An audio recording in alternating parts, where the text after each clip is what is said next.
Dieses Foto geht um die Welt. Zwei Kinder schreiten einen Traualtar entlang.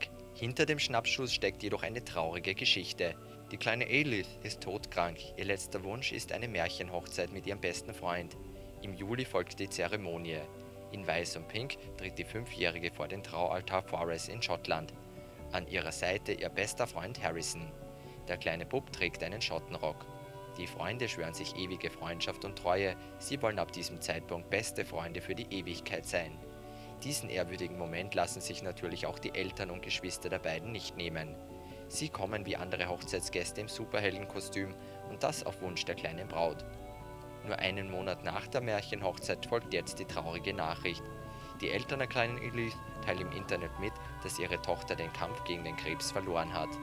Sie hat ihren letzten Atemzug umgeben von ihrer Familie genommen, umschlungen von einer Decke.